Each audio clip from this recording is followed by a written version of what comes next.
Ok, eu quero falar sobre isso com a gente essa manhã. Vou ter que dar uma corrida agora aqui.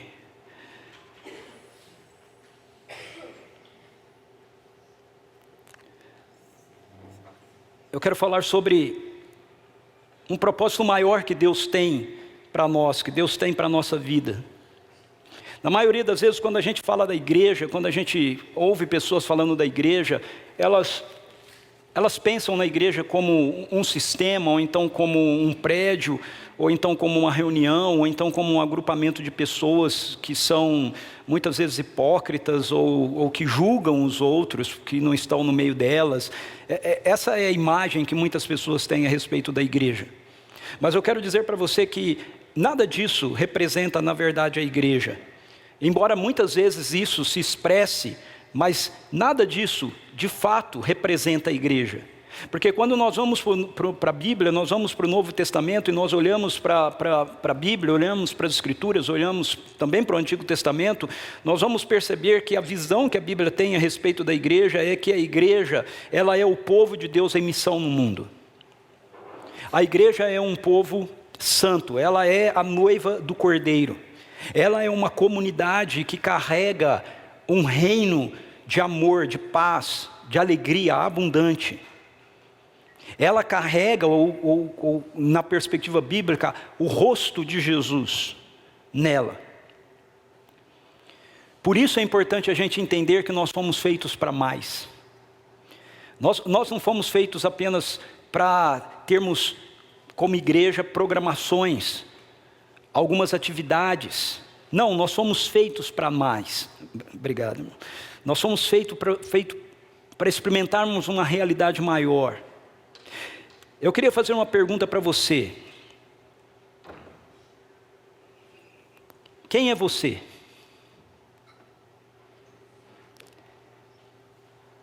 Quem é você? Eu penso que se nós fizermos essa pergunta, nós podemos ter 3 tipos diferentes de respostas. Eu acho que a maioria das pessoas vai dar essa resposta que a gente pode chamar de identidade social. É que as pessoas, na maioria das vezes, quando são perguntadas quem você é, elas têm a tendência de falar aquilo que elas fazem. A função que ela tem, o cargo que ela tem, não é? Ou então, um outro grupo, se está dentro de uma esfera de algum tipo de religião, elas podem dar uma resposta que é marcada pela identidade religiosa. Que no meio cristão, geralmente é assim, eu sou um pecador salvo pela graça. Mas, no nosso contexto aqui, talvez algumas pessoas, e eu espero que um número bom de pessoas, já estejam dando esse terceiro tipo de resposta, que tem a ver com essa identidade do Evangelho, que é, eu sou um filho ou uma filha amada de Deus. Eu me lembro que no simpósio do Mães em Missão, algumas mulheres gravaram com essa pergunta, quem é você? E aí elas falavam e tal, e algumas pessoas na gravação falaram isso, né? Eu sou um filho, eu sou uma filha, né, amada de Deus. Pude ouvir isso de alguns. E aí eu queria afirmar para você que as Escrituras realmente nos dão essa terceira resposta, essa resposta do Evangelho. A nossa identidade, uma vez que nós somos alcançados pelo Evangelho, é essa. Nós somos filhos e filhas, amados por Deus. Agora, se você der essa resposta, aí a minha pergunta é, você compreende o que isso significa? Porque nós somos fáceis de assimilar um conceito. Mas assimilar um conceito, ou seja, dar uma resposta certa, não significa necessariamente que a gente esteja vivendo aquilo. Não significa necessariamente que aquilo que nós respondemos certo seja a nossa realidade. Então, você compreende que fomos criados por um propósito maior. Quando a gente dá essa resposta, eu sou um filho ou uma filha amado por Deus, nós estamos afirmando isso. Nós estamos dizendo que nós somos criados para um propósito maior. Nós fomos criados para sermos como Jesus. Porque Jesus é o eterno Filho de Deus. Então, quando nós dizemos eu sou um filho ou uma filha de Deus, nós não estamos apenas atribuindo uma identidade a nós sem referência. Nós estamos atribuindo uma identidade a nós com uma referência, e a referência é Jesus. Porque Ele é o eterno Filho de Deus. Nós podemos colocar isso assim, ó. Jesus se tornou um ser humano, como eu e você, para que nós nos tornássemos seres humanos, como Ele é. Preste atenção. Jesus, aquele ser humano, ok? Antes de ser aquele ser humano, era a palavra, o verbo, eterno. Ele se fez um ser humano, a palavra eterna, o verbo eterno. Na teologia a gente chama de segunda pessoa da Trindade. Se fez um ser humano, na vida daquele homem, Jesus. Passou a ter carne, osso.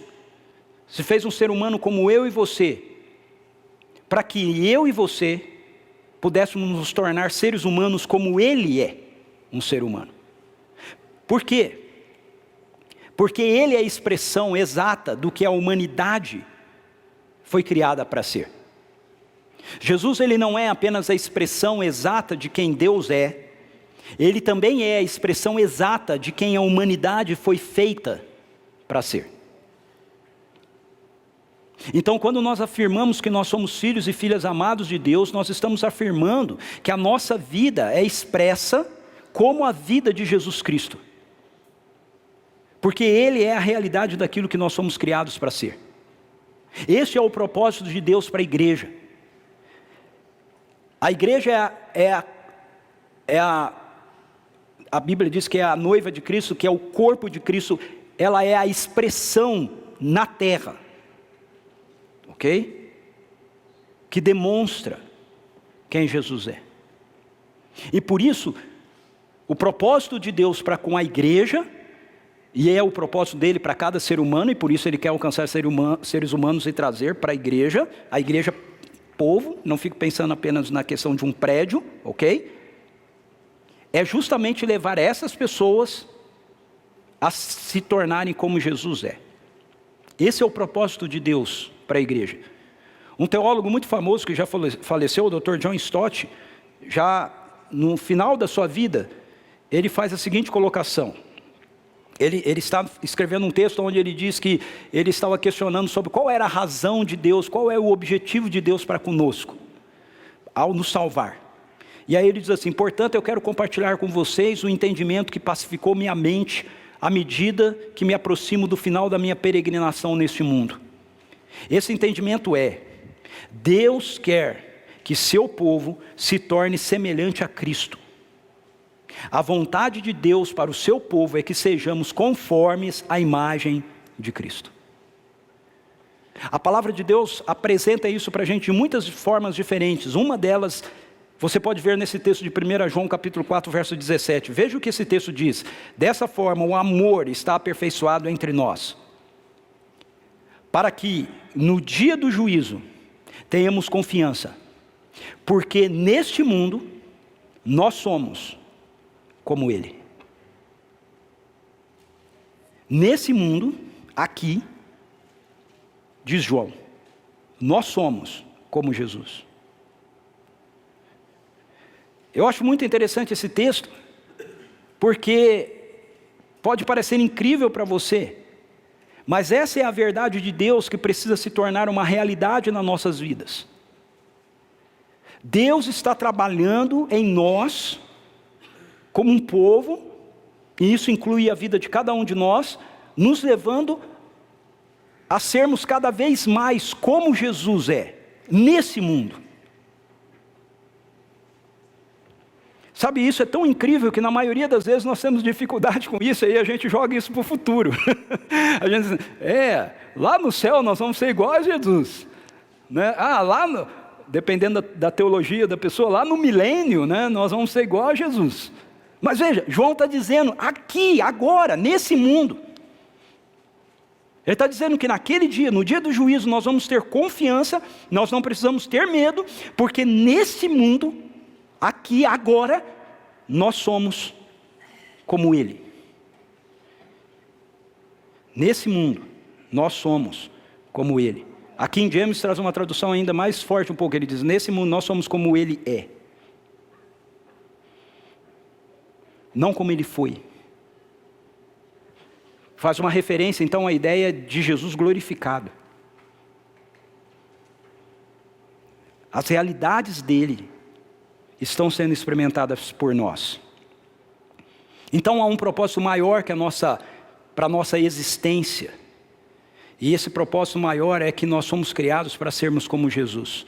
Porque Ele é a expressão da humanidade conforme Deus planejou que ela fosse. Se a gente entender isso, então eu quero pontuar três implicações, bem rapidamente aqui para a gente. A primeira é, nós precisamos ver a humanidade a partir do plano original.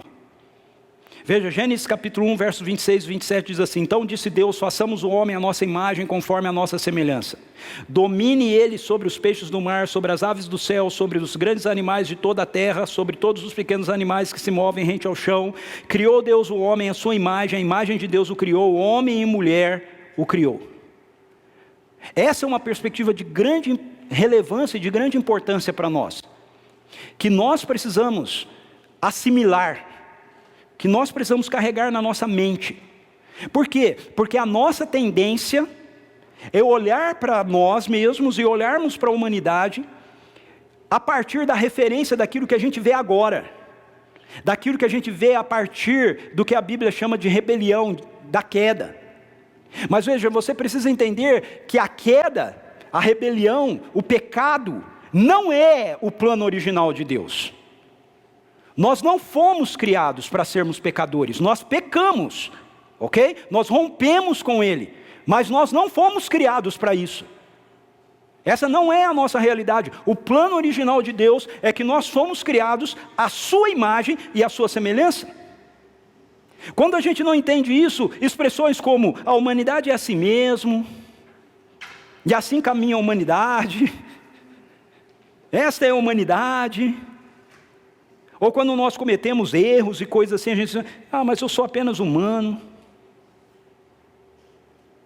São expressões que a gente usa justamente porque nós temos uma visão pessimista da humanidade. Eu já falei isso aqui há um tempo atrás, vou falar de novo. Se o seu olho estiver com remela, tudo que você enxergar vai ser remelento. Ok?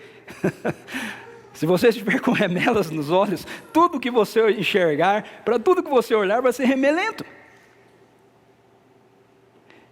Foi se passando o tempo e foi se construindo uma mentalidade dentro da realidade da sociedade, incluindo a perspectiva da própria igreja, que foi levando a gente a enxergar o mundo cada vez mais a partir dessa ótica da remela.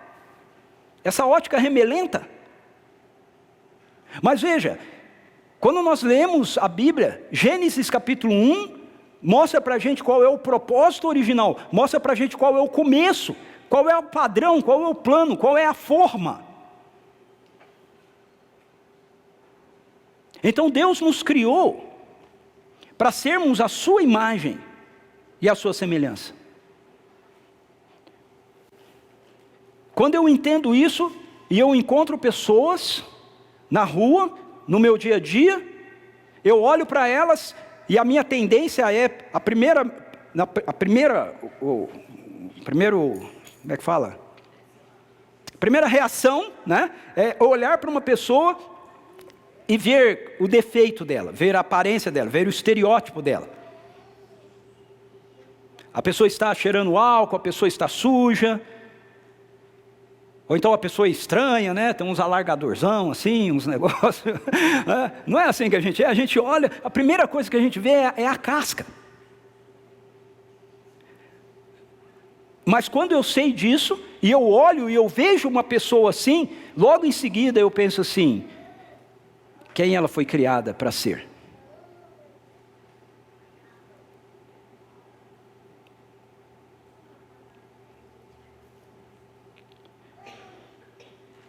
como Deus a enxerga, como Deus a vê.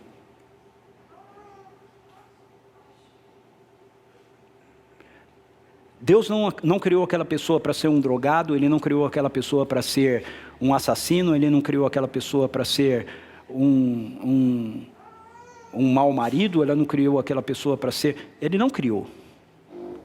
Ele criou aquela pessoa para ela ser uma expressão da sua glória. O propósito de Deus não é o que revela na humanidade marcada pela rebelião. O propósito de Deus é aquilo que a humanidade revela no seu propósito original.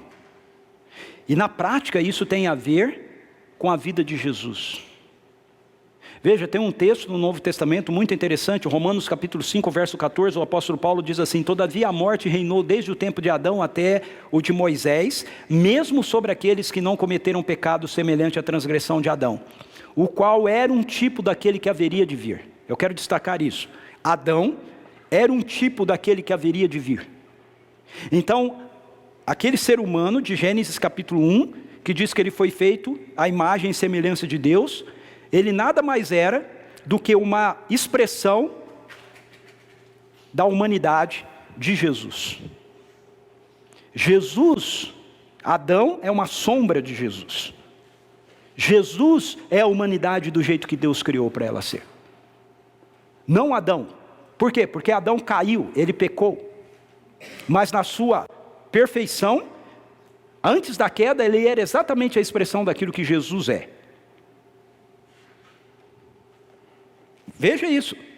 O qual era um tipo daquele que haveria de vir. Esse aquele que haveria de vir é Jesus.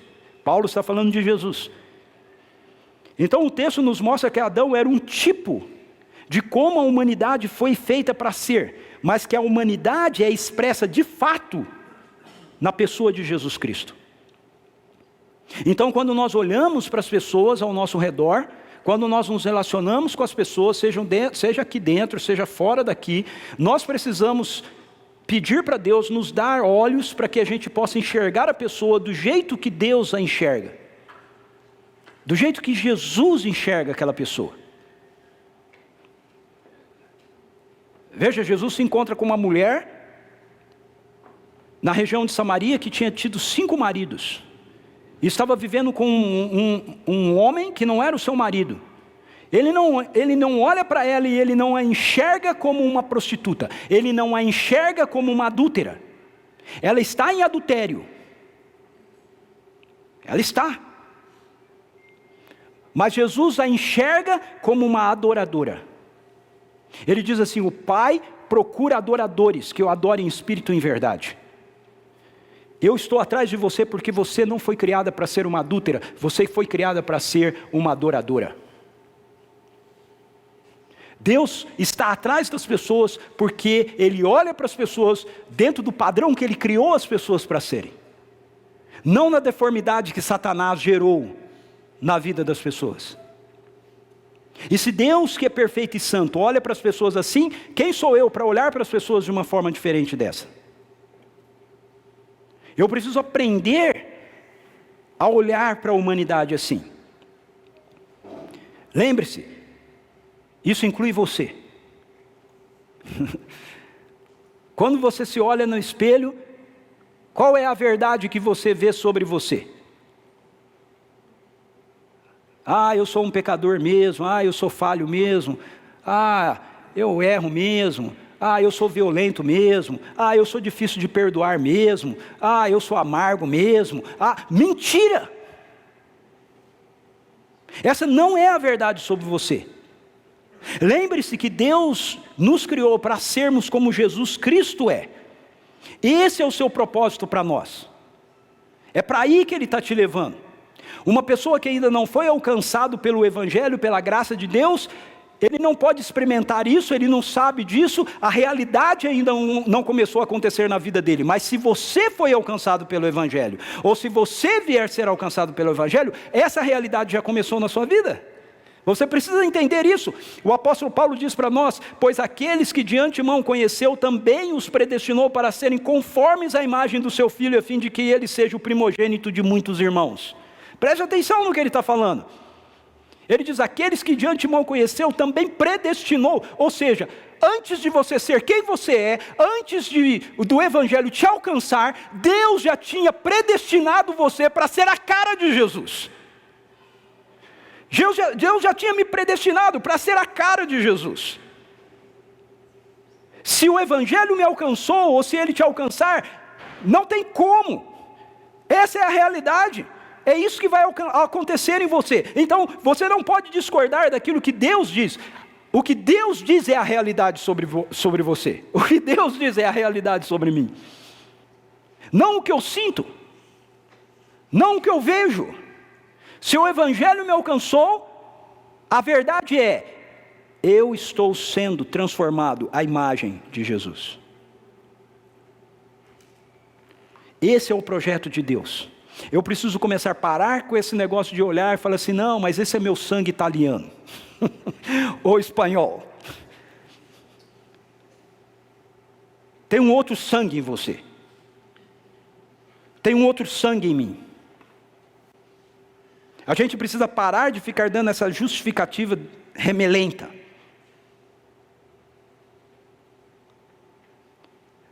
Você é um projeto maravilhoso nas mãos de Deus. Porque Deus está fazendo você se tornar como Jesus é. Ah, mas eu ainda perco a paciência. Pois é, mas já perde menos do que perdi antes. Porque Jesus é paciente.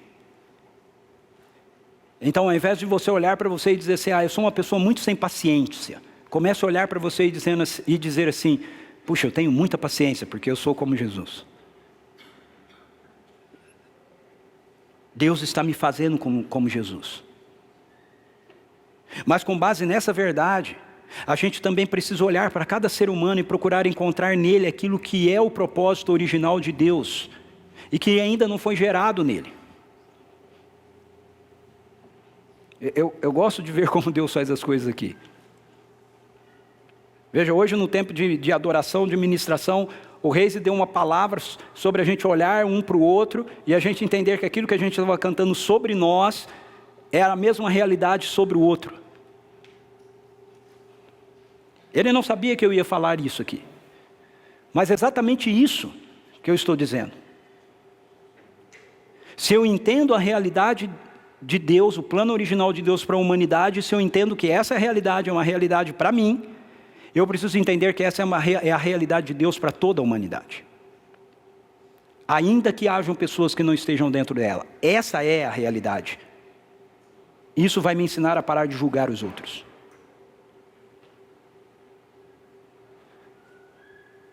Ah, ele é um divorciado, ela é uma divorciada, ele é um drogado, ele é isso, ele é aquilo, você vai parar com isso. Você vai olhar e falar: ele é alguém que Deus criou para ser a imagem de Jesus. Ele não sabe disso ainda, mas essa é a verdade sobre ele.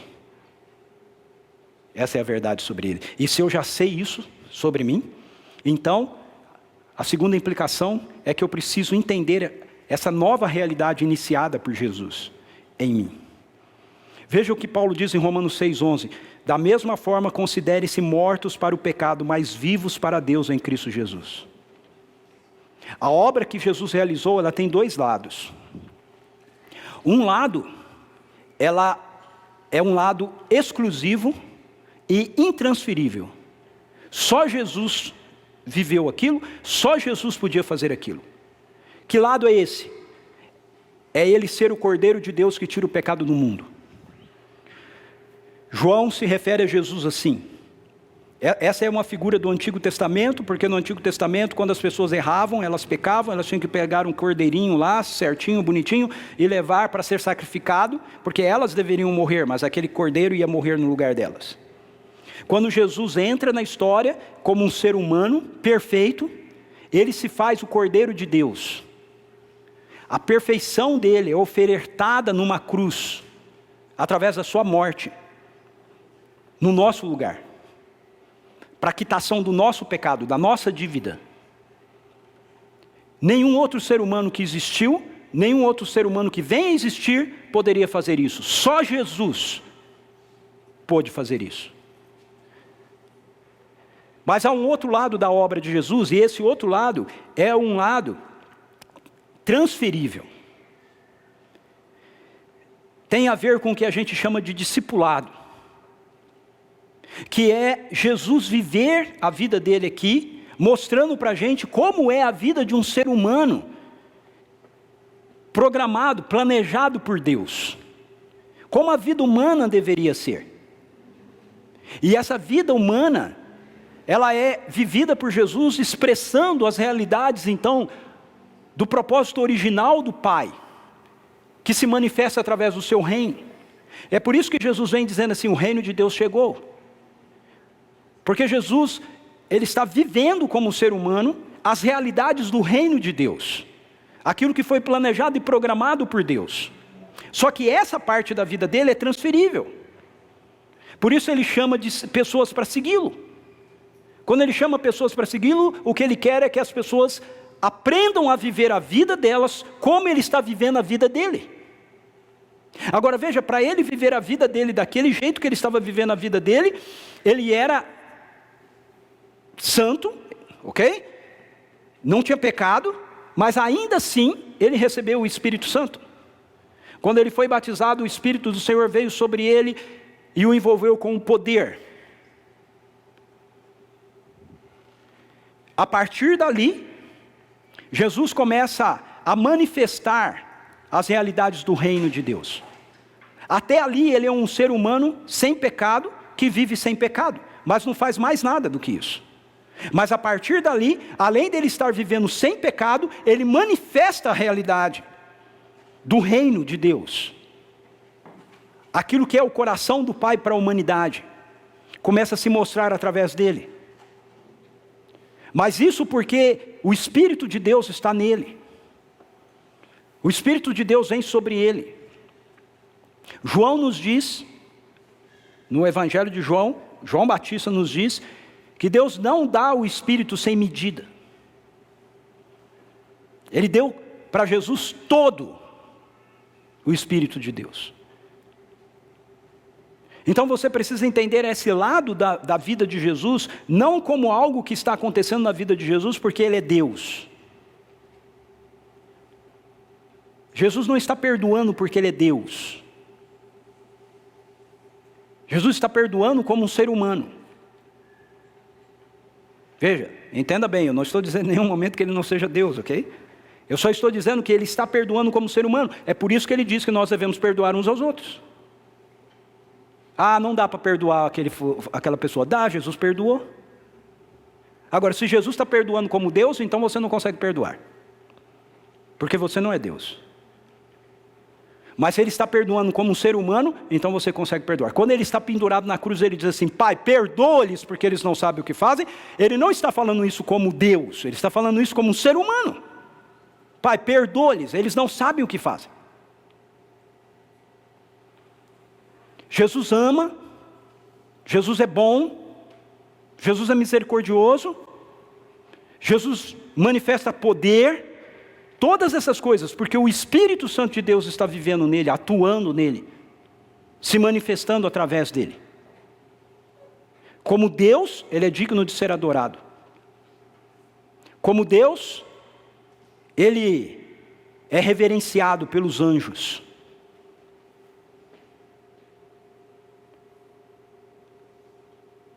Como Deus, Ele não poderia morrer. Deus não morre. Então Ele é 100% Deus, mas Ele é 100% ser humano. E Ele se faz 100% ser humano para que você possa entender que aquilo que Ele está vivendo é a realidade de vida que Ele tem para você viver, para eu viver, para cada um de nós vivermos. Quando o Evangelho nos alcança, nós somos trazidos para essa mesma realidade do reino que Jesus viveu. Veja o que Colossenses 1, 13 e 14 diz, pois Ele nos resgatou do domínio das trevas e nos transportou para o reino do seu Filho amado, em quem temos a redenção, a saber, o perdão dos pecados. Presta atenção no verbo. Não diz ele nos resgatará, diz ele nos resgatou. Nós estamos inseridos aqui num mundo ainda marcado pela rebelião, mas nós fomos resgatados desse mundo. Nós estamos vivendo aqui, mas não somos daqui. Nós estamos vivendo aqui, mas nós estamos inseridos, temos inserido em nós uma outra realidade, que é a realidade do reino de Deus. Você precisa acreditar nisso. Como eu dei o título, ao meu último livro, essa é a sua plataforma. É a plataforma do reino. É sobre aí que a sua vida está. A gente precisa parar de ficar olhando para as realidades das trevas ao nosso redor e nos rendendo a elas, como se nós ainda vivêssemos nela. Nós não vivemos mais. Olha o que o apóstolo Paulo diz. Você foi transferido de reino. Você não está mais no reino das trevas, você está no reino da luz. Então a gente não deve aceitar nenhuma realidade das trevas na vida da gente. E aí, você lê o Novo Testamento, você vai ver quais são essas realidades. Maldade, ganância, morte, pecado, nada disso.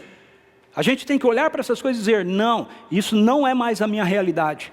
Isso não faz mais parte das realidades que eu carrego comigo, ok? Isso não significa que a gente não enfrente essas coisas. A gente enfrenta porque elas são inimigas do reino. Mas elas não são mais realidades que eu carrego comigo. Eu não porto mais, eu não sou mais recipiente dessas coisas. Elas são minhas inimigas. A palavra de Deus nos ajuda a entender isso da seguinte maneira. O apóstolo Paulo diz que em todos nós que com a face descoberta contemplamos a glória do Senhor segundo a sua imagem, nós estamos sendo transformados em glória cada vez maior, a qual vem do Senhor, que é o Espírito. Ou seja, você já foi inserido dentro de uma realidade, e essa realidade da qual você foi inserido, ela vai crescendo em você. Ela vai aumentando em você. Eu gosto de explicar isso assim, usar a seguinte ilustração. Hoje a Lara não está aqui, senão eu ia pegar ela de lição de objeto. A Lara, para quem não sabe, é minha netinha. Mas veja, pense num bebê, certo? Pense num bebê. Se você tem um bebê, o seu filhinho, pense no seu filhinho. Se você não tem, já é um filhão, né? Lembra do filhão quando era filhinho, tá certo? Pensa no netinho, pense num bebê. Veja, um bebê, ele é um ser humano? Sim, sim. Totalmente humano? Sim, sim, totalmente humano, não é? E ele consegue fazer todas as coisas que você faz? Não. Ele consegue fazer a conta de aritmética que você faz?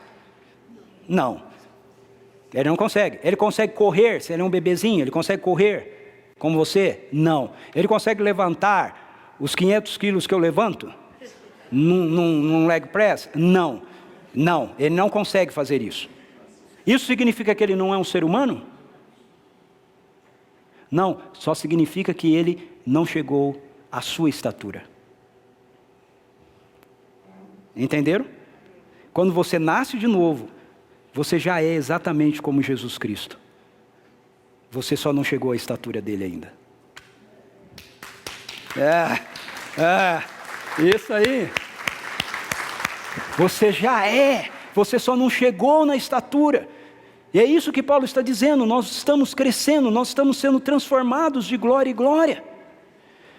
Ele diz, se o Espírito daquele que ressuscitou Jesus dentre os mortos habita em você, aquele que ressuscitou a Cristo dentre os mortos também dará vida a seus corpos mortais por meio do seu Espírito que habita em você. É só uma questão de tempo. Isso aconteceu com Jesus, isso vai acontecer com você também. Vai ser manifestado que você é exatamente a cara de Jesus. Você está indo para lá. Por isso o apóstolo João termina isso dizendo assim, amados, agora somos filhos de Deus e ainda não se manifestou o que havemos de ser. Veja, nós já somos, mas ainda não se manifestou o que havemos de ser. Mas sabemos que quando Ele se manifestar, seremos semelhante a Ele, pois o veremos como Ele é. Isso é lindo.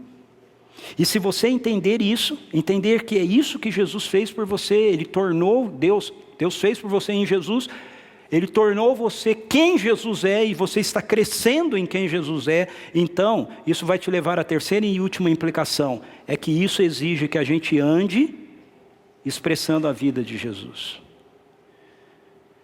Porque se a vida de Jesus está em nós, nós andamos demonstrando a vida dele. É a vida humana que está na Lara. Então, à medida que ela vai crescendo, ela vai manifestando mais e mais, que é a vida humana que está nela.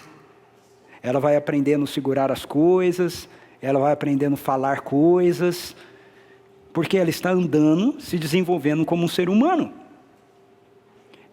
À medida que um ser humano cresce, ele cresce e se desenvolve como um ser humano. Ele manifesta o ser humano que ele é.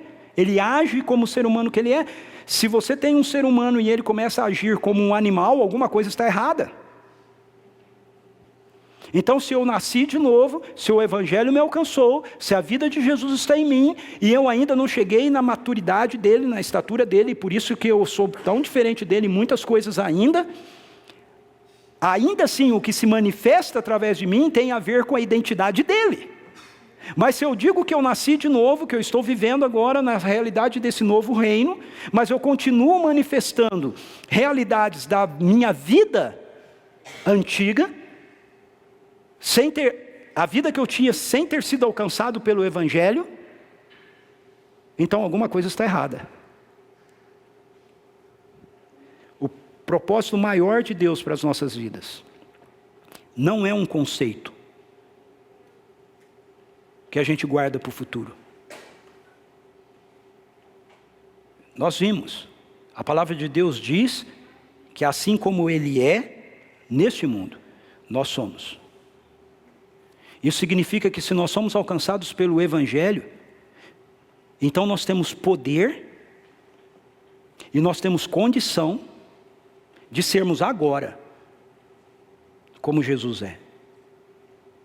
E isso tem a ver com algo prático. Se nós somos filhos e filhas amados de Deus, se nós entendemos que essa é a realidade da nossa vida, então nós precisamos viver de acordo com essa realidade. Nós precisamos parar de ficar dando desculpas para as coisas que a gente olha para a vida da gente e a gente vê que não está em sintonia com quem Jesus é. A gente precisa começar a olhar para essas coisas e enfrentar essas coisas como uma realidade que não é mais a nossa. Não pertence mais a nós. Veja, Jesus, Ele não amaldiçoa as pessoas, Ele abençoa. Jesus sempre traz boas palavras. Então, se nós temos essa mania de amaldiçoar o outro, de ofender o outro, e às vezes o outro é alguém que muito próximo da gente, na maioria das vezes é assim, né? Acontece com o filho, acontece com o filho com o pai com o filho, o esposo com a esposa. O Evangelho te alcançou, você não é mais assim. Você precisa parar de fazer isso. Quando acontece, você tem que dizer, opa, isso aqui não sou mais eu. Não é ficar assim remoendo, ai Senhor, pequei outra vez, não precisa ficar assim remoendo assim, ok? Você olha e diz, opa, isso aqui não sou mais eu. Não é assim. Ah, fulano é muito orgulhoso. Você não é orgulhoso. Se o Evangelho te alcançou, você não é orgulhoso, você é humilde. A humildade de Jesus está em você. A mansidão de Jesus está em você. Você é uma pessoa graciosa. Você é generoso. A generosidade de Jesus está em você. Você não é ganancioso. Você é generoso. Você é fiel, porque a fidelidade de Jesus está em você. Você não vai trair a sua esposa. Se está traindo, vai parar de trair agora. Porque a vida de Jesus está em você e Ele é fiel. Ele não trai a esposa dele, que é a igreja. Entende como esse negócio é prático? Você tem que olhar para essas coisas. Você não tem medo. O medo é uma mentira. Porque Jesus não tem medo. Ele é corajoso. Você não é uma pessoa arraigada nos ciúmes. Porque Jesus não é arraigado nos ciúmes. Por que eu falo arraigado? Porque ele tem ciúmes, ok? Da sua igreja. Mas ele não é arraigado, ele não tem um ciúme doentio. É prático, a gente tem que olhar para essas coisas. E entender que essa é a nossa realidade. Paulo diz, portanto, se alguém está em Cristo, é nova criação. Se você puder dizer para mim essa manhã, Ricardo, eu estou em Cristo. Então, olha essa afirmação. Você é uma nova criação. Você não está sendo feito uma nova criação. Você é uma nova criação. É o que o texto diz. É nova criação. As coisas antigas já passaram. Eis que surgiram coisas novas. Preste atenção. Surgiram. Não é surgirão, tá? Não é a, tio, o. Ok? Não é futuro. É agora, presente. Surgiram coisas novas. Então você precisa olhar para suas memórias e você precisa dizer para elas que elas são mentirosas. Elas não dizem mais respeito a quem você é. As coisas antigas passaram. Elas não existem. Elas não existem diante de Deus. Então elas não devem existir diante de você. Jesus não carregava ofensa. Então eu não preciso carregar ofensa. Veja, as pessoas me ofendem. Mas eu não preciso carregar as ofensas delas comigo. Jesus não carregou. Eu tenho que andar como ele andou. Então a pessoa me ofende. Eu simplesmente deixo passar. Eu não preciso dizer, bom, eu não olho mais para essa pessoa, eu não converso mais com essa pessoa. A vida de Jesus está em mim. Se você era assim, deixe de ser assim, porque a vida de Jesus está em você. Eu não estou falando para você resolver nada. Eu estou dizendo para você deixar. Deixe. Sabe? Eu estava com um problema com a minha prima. O pastor falou que eu não sou mais assim. Puxa, eu preciso resolver esse problema com a sua prima. Não, eu estou dizendo, você não tem problema com a sua prima. Volte e se relacione com a sua prima como se você nunca tivesse tido problema com ela. Mas ela vai ter problema comigo. É problema dela. Entende? Não é seu, é problema dela. Não é seu. Gente, nós precisamos aprender isso. Isso é a liberdade que Jesus nos dá. É a liberdade do Evangelho. Se você viver isso, você vai estar livre. Livre. Eu tenho um monte de coisa, mas não dá mais tempo. Ok? Você vai estar livre. Ande como Jesus. A vida dele está em você. Ande como ele. Pense como ele. Ame como ele. Fale como ele. Perdoe como ele. Não se sinta ofendido. Ele não se sentia. Ele foi ofendido, ok? Mas ele não guardou a ofensa. Veja, quando a gente come desse pão, a gente toma desse cálice, nós estamos dizendo isso. Nós estamos dizendo que nós estamos participando da vida de Jesus. Então, se nós participamos da vida de Jesus, nós temos que andar como Jesus andou. Não tem lógica. Não tem lógica se a gente tem a vida de Jesus em nós, crescermos que não seja em Jesus, como Jesus, porque a vida dele está em nós. Se isso não está acontecendo assim, torna a dizer, alguma coisa séria está acontecendo com a gente. Fomos feitos para mais. Fomos feitos para carregar, manifestar, brilhar essa vida dele que está em nós. Não é que você tem que fazer essas coisas para a vida dele estar em você. É a vida dele estar em você. E porque a vida dele está em você, essas coisas fluem de você. Ontem nós tivemos uma reunião de liderança aqui e eu falei algo. E eu queria terminar com essa frase para você. Algo que o Espírito Santo me deu ontem. Santidade, quando diz respeito a Deus, significa perfeição. Deus é perfeito. Quando a gente diz que Deus é santo, a gente está dizendo que Ele é o totalmente outro. Esse é o único atributo de Deus que se expressa na Bíblia 3 vezes. Deus é santo, santo, santo. Não tem nenhum desses que diz que Deus é amor, amor, amor. Bondade, bondade, bondade. Graça, graça, graça. Quando fala de santo, diz que Deus é santo, santo, santo. Ou seja, Ele é plenamente perfeito.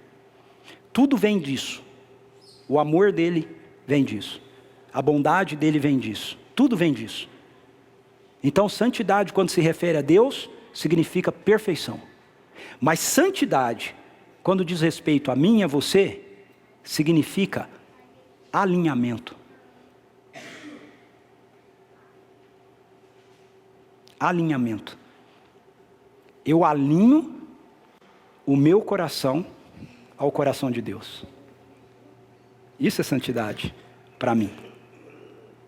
Eu alinho o meu coração ao coração dele. Quando o meu coração se alinha com o coração dele, aquilo que ele é, flui. Em mim e de mim. Quando eu me desalinho, e isso acontece quando eu não penso a minha vida a partir daquilo que ele diz que ela é, quando eu tomo decisões que estão fora daquilo que ele diz que eu sou agora, não é? Então eu peco, quando isso desalinha, então veja, o fluxo, né, de quem ele é bate assim, ó, e aí desce, demora para descer, né, e vir para mim. Então santidade é alinhamento no que diz respeito à nossa vida. Alinhe o seu coração à verdade de Deus sobre você. E a vida de Jesus vai se manifestar de forma naturalmente sobrenatural, por seu intermédio. Você não vai fazer esforço. Você não vai.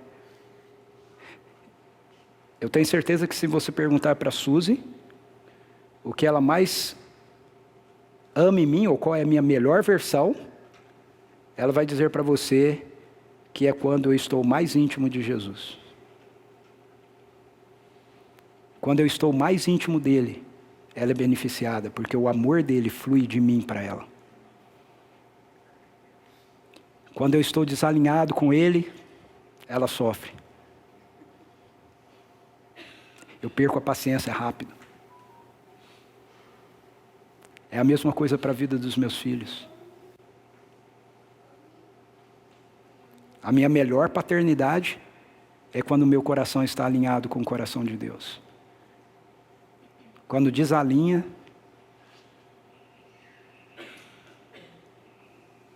os meus filhos sofrem. Vamos orar? Feche seus olhos, curva a sua cabeça. Primeiro, agradeça a Deus. Se o Evangelho é uma realidade para você, ou seja, se você crê que Jesus é o eterno Filho de Deus que fez um ser humano, morreu numa cruz, ressuscitou e fez isso por você, então a vida dele está em você. Então, antes de mais nada, agradeça a Ele. Diga: Pai, obrigado, porque a vida do seu filho está em mim.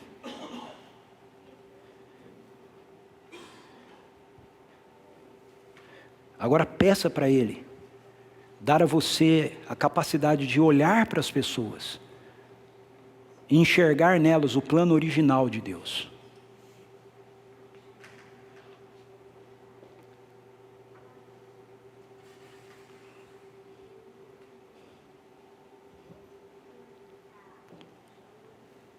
Diga para Ele: Pai, eu vou comer desse pão agora. Eu vou beber esse cálice agora. Eu quero que a minha vida esteja alinhada com a tua. Alinha o meu coração ao teu coração.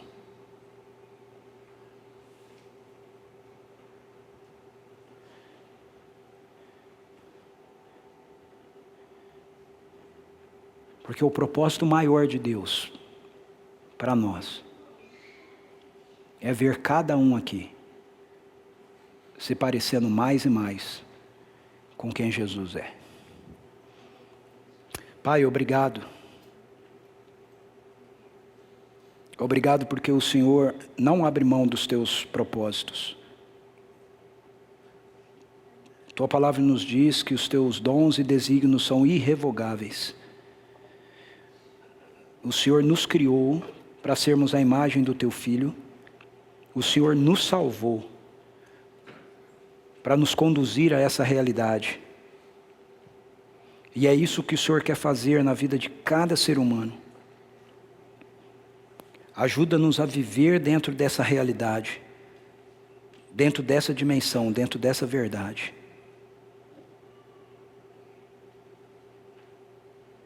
Em nome de Jesus, Senhor. Nós consagramos ao Senhor agora esses elementos, que eles possam cumprir com a expressão da realidade da nova aliança que o Senhor firmou conosco em Cristo Jesus. Para a honra e glória do teu nome. Amém. Amém.